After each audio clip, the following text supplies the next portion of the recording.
নমস্কার, আমি নিবেদিতা। শুধুই গল্প নিবেদিতা চ্যানেলে আমার সকল শ্রোতা বন্ধুকে স্বাগত জানাই। অনুগ্রহ করে চ্যানেলটি সাবস্ক্রাইব করবেন। গল্পটি ভালো লাগলে লাইক ও শেয়ার করবেন। আপনার একটি লাইক আমার কাছে অশেষ মূল্যবান। আপনাদের অমূল্য মতামত জানাতে অবশ্যই ভুলবেন না।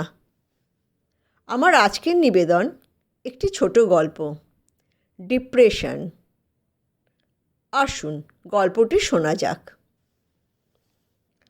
সকালে আমার একটু হাঁটার অভ্যাস আছে। ওই যাকে সবাই মর্নিং ওয়াক বলে তাই। তা হাঁটাহাঁটি করে বাড়িতে এসে আমি একটু চা বানালাম। আমরা চা খেলাম। আমাদের ভোরে ওঠার অভ্যাস। চা খেয়েও যে খুব বেলা হলো তা নয়। আমি কয়েকটা হাতের কাজ সেরে নিলাম। আজ একটু চিংড়ি মাছ আনার ইচ্ছা আছে। ডাব চিংড়ি বানাবো। সকাল সকাল যাব, তাহলে ভালো মাছ পেয়ে যাব। আমাদের বাজারে বেশ ভালো মাছ, শাকসবজি পাওয়া যায়। আর বাজারটাও খুব সকাল সকাল বসে। আমি 7:30টার মধ্যে বেরিয়ে গেলাম। বাজার খুব কাছে আমার বাড়ি থেকে। পায়ে হাঁটা দূরত্বে 7 মিনিটও লাগে না। বাজারে পৌঁছে যা যা দরকারি জিনিস কিনে নিলাম। মাছের কাছে পৌঁছে দেখি খুব ভালো বড় বড় চিংড়ি আছে। আমি যার কাছ থেকে মাছ কিনি সে হাসি মুখে আপ্যায়ন করলো। কাকিমা, আসুন, দেখুন কেমন ভালো মাছ। আমিও বললাম, দামও নিশ্চয়ই ভালো। সে হাসলো, বলল, ভালো জিনিসের দাম তো হবেই। মাছ নিয়ে কাটতে দিয়ে দাঁড়িয়ে আছি। দেখি আমার এক প্রতিবেশী বাজারে এসেছেন, ওই একই মাছের দোকানে। অম্লানদা বলে তাকে ডাকি। তার মিসেসের সঙ্গে আমার খুব বন্ধুত্ব, তবে কথা আমি একাই বলি। মনীষা ওনার মিসেস, সে স্বল্পভাষী। সে শোনে বেশি আর আমি বকি বেশি, তবে বন্ধুত্বটা খুব নিবিড়। দরকারে অদরকারে ও আমাকে দেখে, আমি ওকে দেখি। মনীষা খুব ভালো, অম্লানদাও খুব ভালো লোক। আমার 2 ছেলে, তারা কেউ এখানে থাকে না, বাইরে থাকে। কিন্তু আমাদের তার জন্য কোনো দুঃখ নেই। আমরা সারা জীবন চেয়েছি যে ওদের ভালো হোক, যা সব মা বাবাই চেয়ে থাকে। ওরা যেন আমাদের থেকে আরও অনেক বেশি প্রতিষ্ঠিত হয়। এই চাইতে চাইতে হয়তো ওরা অনেক বেশি দূরে চলে গেছে। কিন্তু তাতে কোনো আক্ষেপ নেই আমাদের। নিজেদের হাত পা সক্ষম এখনও। আমরা যদিও সিনিয়র সিটিজেন, তাও আমরা অনেক ভালো আছি, সব করতে পারি। আর ছেলেমেয়েরা তো সমানে যোগাযোগ করে যায়, কোনো অযত্ন করে না। দরকারে সবসময় পাশে পাই। আমিও থাকি সবসময়। অম্লানদাদেরও 2 ছেলে, ওরাও পড়াশোনায় খুব ভালো। ওরা আমার ছেলেদের থেকে একটু ছোট। ধীরে ধীরে তো সবাই বড় হয়ে যায়। আমার ছেলেরা তো স্কুল পাশ করেই বাইরে কলেজে পড়তে চলে গেছে। তারপর তো সেখান থেকেই চাকরি। তারপর বিয়ে করে যে যার মতো সেটেল হয়ে গেছে। আমরাও শুধু দুজনে থাকি। ভালোই আছি, ভালো মন্দ রান্না করে খাই। বছরে 2 বেড়াতে যাই। সেটা ছেলেদের কাছেও হতে পারে, আবার অন্য জায়গাতেও হতে পারে। ভালো আছি, আনন্দে আছি। ছেলে বৌমারা ভালো আছে, এতেই আমি খুব খুশি। আমরাই তো চেয়েছি ওরা যেন খুব বড় হয়, অনেক বড়, মাথাটা যেন আকাশে ছোঁয়।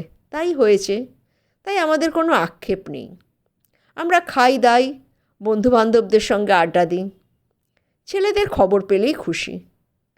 আমার প্রতিবেশী অম্লানদাও তাই চেয়েছেন সারা জীবন।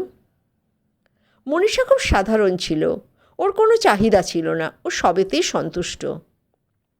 তো অম্লানদার ছেলেরা পড়াশোনায় খুব ভালো ছিল। অম্লানদা নিজে ইউনিভার্সিটির প্রফেসর, নিজে যত্ন করে ছেলেদের পড়িয়েছেন। ছেলেরা তো ভালো হবেই। বড় ছেলে ইঞ্জিনিয়ার, তারপরেও মাস্টার্স করেছে, পিএইচডি করেছে, সেও কলেজে পড়ায়। খুব ধুমধাম করে তার বিয়ে হয়েছিল। মেয়েটিও কোথাও চাকরি করে। ভালোই ছিল 4 জন মিলে। আর মনীষা তো খুবই ভালো মেয়ে।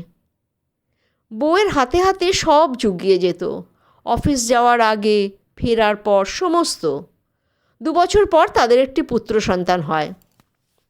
মনীষা তাকেও মানুষ করে, কোনো রকম বিরক্ত হয়নি।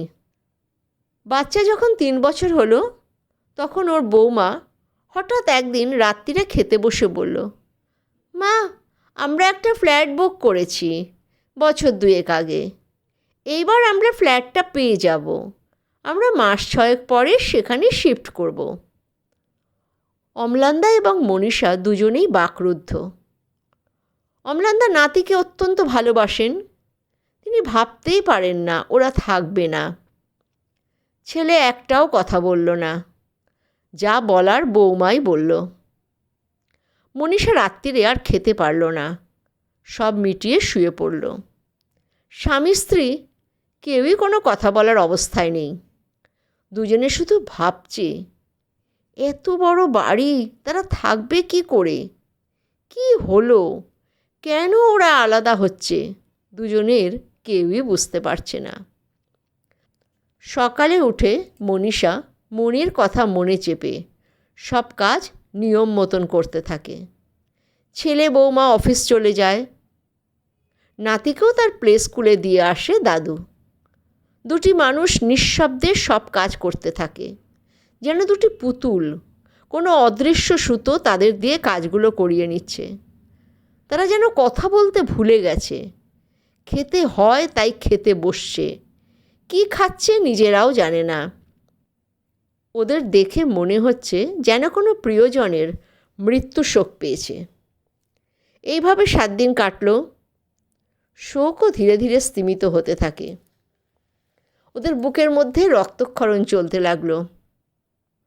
অম্লানদার জন্য খুব একটা ভালো হলো না। ওনার একটা মাইল্ড অ্যাটাক হলো। কয়েকদিন হাসপাতালে থাকতে হলো। অম্লানদার বাড়িটা বড়, দোতলা বাড়ি। উনি ভাবতেন 2 ছেলে, বৌমা, নাতি নাতনিদের নিয়ে তিনি সুখে দিনাতিপাত করবেন। তিনি তো এখনও পড়ান, টাকা পয়সার তো কোনো অভাব নেই। কিন্তু মানুষ ভাবে এক আর হয় এক। 2 মাস পরে বড় ছেলে, বৌমা আর নাতি চলে গেল। মা বাবা গিয়েই পুজো পাঠ করে ওদের গৃহপ্রবেশ করিয়ে দিল। এবার শূন্য বাড়িতে 3 জন বাস করতে লাগলো। ছোট ছেলে তখনও বিয়ে করেনি। সেও খুব প্রতিষ্ঠিত, সে চার্টার্ড অ্যাকাউন্টেন্ট। তার সঙ্গে যার বিয়ে হবে সেও তাই। তারা দুজনেই একই ফার্মে চাকরি করে। সেখান থেকেই প্রেম, ভালোবাসা। এবার এদের বিয়ে হবে। এই সমস্ত গল্পই আমার মনীষার মুখে শোনা। ধুমধাম করে ছোট ছেলের বিয়ে হলো। সে বউটি একটু কঠোর স্বভাবের। তার খুব অহংকারী ভাব ছিল। ছোট বৌমাকেও মনীষা সমান যত্ন আত্তি করত। সবচেয়ে বড় কথা, অম্লানদা ছেলেদের কোনো ভয়েস ছিল না। বউরা যা বলতো তাই করত। আর মনীষাকে দেখেছি, অম্লানদার কথা ছাড়া চলে না। অবশ্য এরা তো এ যুগের মেয়ে, একটা জেনারেশন গ্যাপ তো আছেই। ছোট বৌমা আসার মাস 6 পরেই সে বড় বৌমার পদাঙ্ক অনুসরণ করল। তারা যে বাড়িতে থাকতো তার কাছাকাছি একটা ফ্ল্যাট বুক করে নিল। সবাইকে জানিয়েই করল। অম্লানদা বললেন, আমাদের তো দোতলা বাড়ি, তোমরা ওপর তলায় থাকো আলাদাভাবে। না হলে এত বড় বাড়িটা কি হবে? বৌমা সপাটে উত্তর দিল, না, তা কি করে হবে? তাহলে আমার সংসার হবে কি করে? আমি নিজে তো আর সংসার করতে পারছি না, কারো ছায়ায় থাকতে পারবো না। সে তার ফ্ল্যাট পাওয়ার অপেক্ষা করল না। একটা ফ্ল্যাট ভাড়া করে বরকে নিয়ে চলে গেল। সেই থেকে অম্লানদা কেমন হয়ে গেছে। তার মধ্যে একটা হতাশা তৈরি হয়েছে। তিনি সর্বপ্রথমেই নিজের অত সুন্দর বাড়িটা বিক্রি করলেন, একটা ছোট্ট ফ্ল্যাট কিনলেন আমাদের আবাসনে। শুধু দুজন থাকবে, তার আর বড় বাড়ির দরকার নেই। সেই থেকেই ওরা আমাদের আবাসনে থাকে। অম্লানদাকে দেখেছি, উনি স্থির হয়ে থাকতে পারেন না। উনি 2-1 মাস পর পর মনীষাকে নিয়ে বেরিয়ে পড়েন। ভারতবর্ষের এমন কোনো জায়গা নেই যা উনি ঘোরেননি। খুব বেশি হলে 2 মাস বাড়ি থাকেন, আবার বেরিয়ে পড়েন। একটা জায়গায় হয়তো 2বার করে ঘুরে নিয়েছেন। মনীষা যদি শারীরিক কারণে না যায়, তাহলে উনি একলাই বেরিয়ে পড়েন ব্যাগ কাঁধে নিয়ে। বিদেশেও চলে যান, হয়তো নিজের ডিপ্রেশন কাটাতে যান, সব ভুলে থাকতে চান।